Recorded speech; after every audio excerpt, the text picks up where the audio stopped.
Welcome everybody to Troy Total War with me, Rafg. So this is not going to be a stereotypical Let's Play of the Total War series. Instead, I'm just going to do a more of a basic kind of how to play and kind of understand what's going on when you play Troy Total War. Because it is very different from a lot of the older Total Wars which I tend to play on this channel. So I'm just going to choose a basic faction to play as. Just as a rundown, there are the two factions. You have the Trojans and the Danaans. So the Danaans are basically the Mycenaeans. They are the mainland Greeks. You've got Achilles, Agamemnon, Odysseus, and Menelaus. Now, each of these characters have their own bonuses in combat, and they specialize in specific units. So for example, Odysseus, he's a ranged hero, so he'll have a bow, whereas a lot of the other, all of the other Mycenaean characters are melee units. The Trojans, you've got Hector, Paris, Aeneas, and Sarpedon. So Paris, he is the bow character out of the Trojan factions. And as you can see, again, they all have their own specific bonuses and things that you have to compete with, or basically what they specialize in. The Trojans, I believe, are one of the ones that have one of the most unique faction things going on.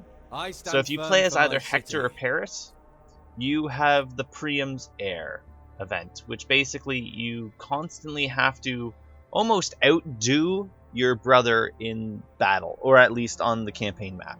So you just have to constantly outdo him, and when you reach the top of the bar, basically you get full influence with Priam, who is the father of Hector and Paris. Then you gain control of Troy.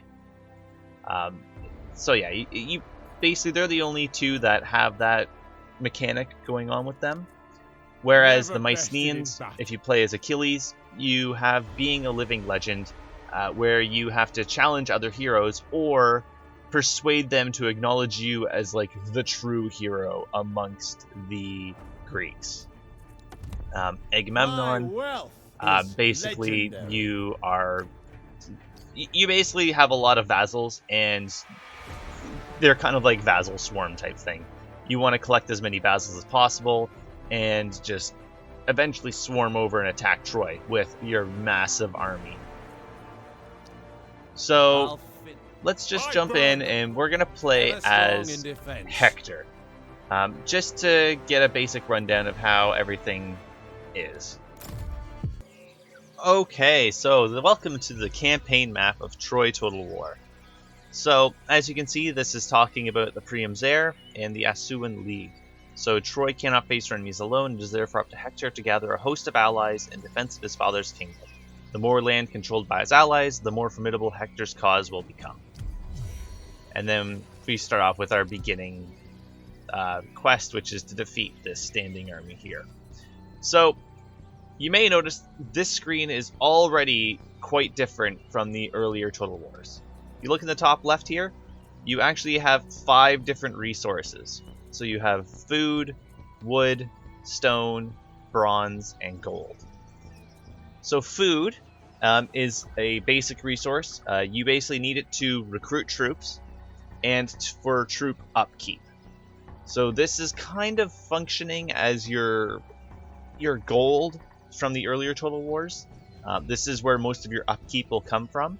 Various other units may require some of the other resources for their upkeep, but this is for your general units at all times. As you can see, the top number, that's how much we earn, or we currently have, and the lower grayed out number, that is how much we're earning at the end of our turn. And that applies for all of the resources up here. So wood, you mainly use that for building structures. Again, some units may also require it for upkeep. Stone is I think almost exclusively for building structures. Bronze is used for units. You can also use it for buildings, and of course all of these things are tradable. And gold is actually the hardest resource to come by, and it is basically, you can use it for trade deals and everything else to improve your trade agreements with other people. Because you can trade, for example, a wood for a grain, but if you trade gold for the grain, you can get a lot more grain for much less gold than you would for wood. Okay, so that's kind of a rundown of the basic resources. And if we go to a structure, so we'll go to Antandros here, and you can see it's similarly laid out to Warhammer 2, where you have your main settlement structure, and then all the other settlements, all the other buildings that you can build inside. The larger this main settlement becomes, the more buildings you can unlock. So for example, if I go here for a new structure slot, in my main building, you can build a lot of, it's kind of like, what's it called? Faction-based buildings, so it's like your special buildings. Whereas the red is the military, so if you recruit here, you can get muster field, you can get practice range, and as you upgrade it, you can get better and better units. Much like all the other Total Wars, where you build a barracks, you upgrade it, and eventually you get your top tier units. So for example, if I were to build this muster field and upgrade it to max level, I would get my heavy Trojan spearmen and my Trojan defenders, which are probably the best units that they can get. You can also get administrative buildings, so a lot of these things just improve the administrative productiveness of your province. They also allow you access to spies and envoys. So spies are very similar, same with the envoys, to some of the Rome Total War games, where you can sabotage other armies on the map or cities. Envoys you can use to kind of improve the happiness of your own populace or make other regions unhappy. And they also, I believe, spread your culture as well. And the last one is resources. Now, this category does not appear in your main city. Instead, for the main city, you get temples. So temples allow you to basically worship a specific god. So you have Hera, Zeus, Ares, Apollo, Athena, Poseidon, and Aphrodite. All of these different gods do various things for your faction, and you can recruit priestesses just to further improve your standing with those gods. If you have a god's favor, they help you on the field of battle, not directly, but they boost the morale of your troops or the fighting capability of your troops. Now, the resources on the smaller towns in your province, they come in various. Basically, they're different depending on what the region is. So, for example, Antandros here produces grain. It's a farming settlement, as you can see here. Whereas if I go to Pedassos, it's a forest settlement. The Hypolakia is a bronze settlement. And up here, Skepsis is a gold mine settlement. So the resources that you can build depend on what the actual settlement is. So here you can build food-related things. And you'll see on the left there, it says I get 60 food per turn if I were to build the arable land. High influence bonus gives it plus 80 per turn. So basically, the influence is located in the bottom left here.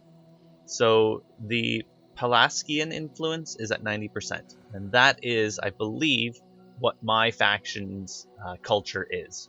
So they are Pelasgians. So if it's above 60, that means I get high influence bonus from those buildings, which it currently is. It's at 90%. And now that becomes really useful at the small Apoikia. So this actually produces a lot more food. It's also way more expensive than the arable land, but it is much more profitable for what it is. Now, you can build, for example, grain carts, but it reduces the influence of your culture in that region, which is okay if you control the entirety of it, and it's like your starting cultural region. just because it's what the local populace follows. Now, if I were to build, for example, the Marble Square, it produces more resources for the entire province, but it makes the province less happy. Okay, now the only other thing that's left to talk about, really, is the soldiers. So I kind of mentioned how different heroes will have... They'll be basically different on the battle map. So Hector here, he is... Well, first off, on the left, you can see he's an epic hero, which means he is like my heroes. He's my faction leader, basically. I believe that means that he will get wounded and not die in combat, whereas other leaders will die. He is also a melee hero. You can recruit other heroes from any town or settlement, and you can see actually what they are. So it'll tell you. So we've got a fighter, we've got a warlord, another warlord, a defender. I'm trying to see if I have any archers. It doesn't look like I have any archers available for recruitment. No. Okay. So you can get archer heroes. They function the same way as a melee hero, except of course they have a bow, and they specialized in ranged attack and not in melee. Movement functions the same as all the other Total Wars, especially from Rome 2 and on. You can force march your units, you can ambush them, you can go into raiding stances or encampment stances. All of those stances serve different functions. Of course, force march lets you move farther. Ambushing means you don't move, but you have a 25% higher chance of ambushing another unit, another army that walks past you. Raiding, basically you gain income for raiding a province of an enemy. And encampment means that you can recruit and replenish units in your own province. So we're just going to go send Hector here just to go fight a Coets here. Hit them hard. Now, most of these first battles you can fight yourself, or you can auto-resolve, because they are meant to be relatively easy for you. So I'm just going to auto-resolve it, because we're not here to do the actual combat. We're here just to go over the basic functions of the game. So there are actually certain areas on the map that aren't colonized. So for example, Hamaxitos down here is a non-colonized region. So you could send an army there and colonize it, and it would become yours at the cost of, I believe, you lose a bunch of men from your army, and you also have to spend a bunch of resources to build the main buildings there. Bolster the defenses. Replenishment of troops happens automatically when you're in your own regions. When you're in a city, they replenish a lot quicker than when they're outside of the city. So for example here, the swordsmen, 4 will be replenished at the end of the turn, whereas if I put them in the city, 9 will be replenished. And it tells you at the bottom how many turns until the unit is fully replenished. You can recruit other heroes. Now, the price of the hero, again, is the top number, and the upkeep of the hero is the bottom number. Now, this hero, for example, costs only food, and the upkeep is only food. I think that might be for all of these ones here, yeah. Now, again, depending on what the hero is, it may vary in what they cost to actually recruit them. Now, if I go to recruit units, True of heart. the only units I can recruit are only for food. I don't have anything that requires wood. If it was an archer, I believe they require wood. If you get really heavily armored units, they require bronze, because they are armored in bronze, of course. So, we're just going to recruit a couple guys here, a couple swordsmen, and we are going to end our turn right after I go up here. So in the top left, there's these 6 other tabs here. So we'll start at Priam's Heir here. So Priam's Heir. So this is the whole thing where you're basically grappling with your brother for the what is it? Your father's basically influence.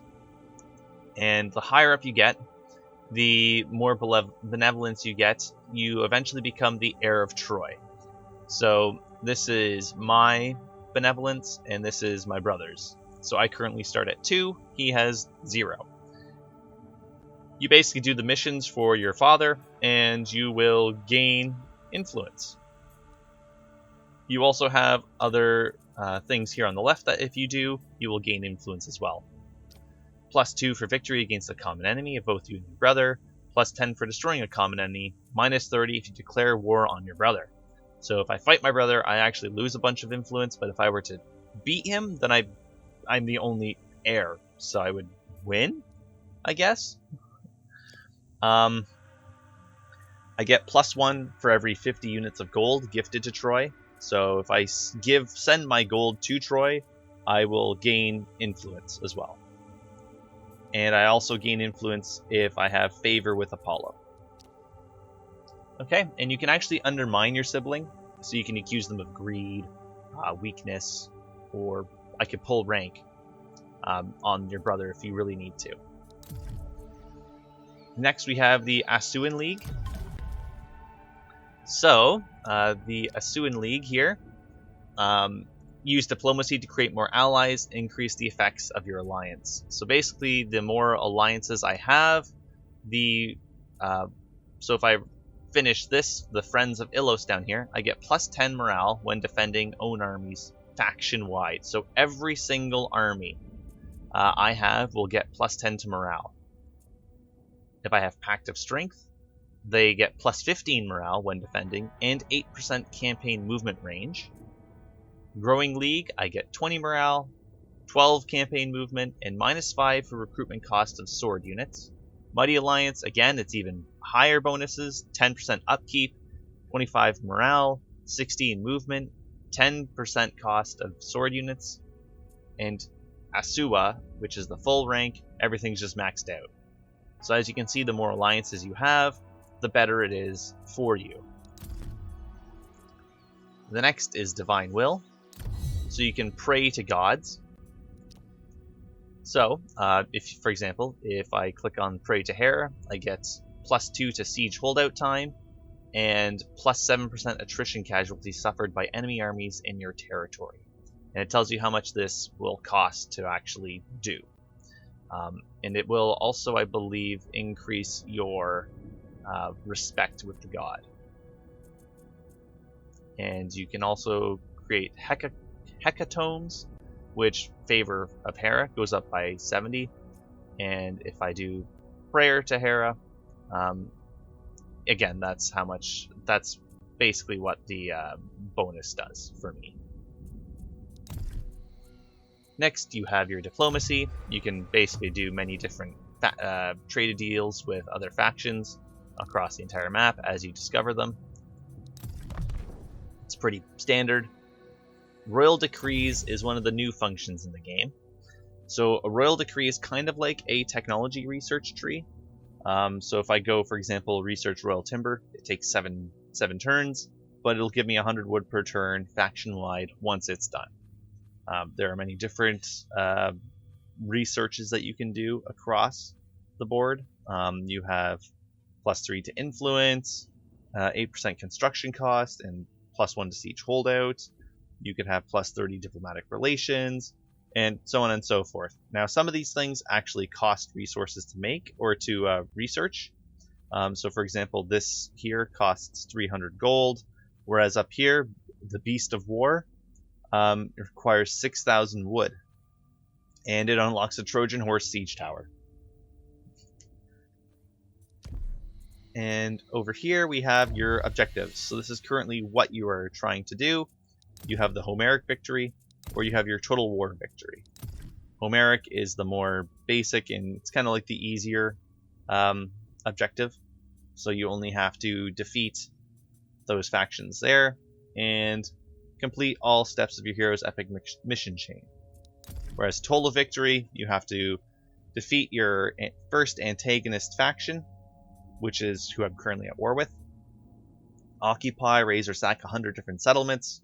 and control the 3 following cities, either through direct ownership, vassals, or military alliances. So Troy, Mycenae, and Knossos.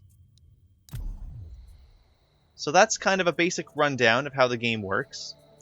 When you do take a city, you actually have different functions available to you, similar again to the Rome Total War games, where you can either occupy it, sack it, loot it and occupy it, or just raze it to the ground. All of those things will have different aspects and can be used at different points in times. So yeah, that's a basic rundown of how the game works. If you do want me to do an actual full playthrough, please let me know, and I would be totally up to doing that. But as for now, that's all we'll be doing for the Troy Total War series. And as always, thank you for watching. Please comment, like, subscribe, and I hope to see you next time. Bye!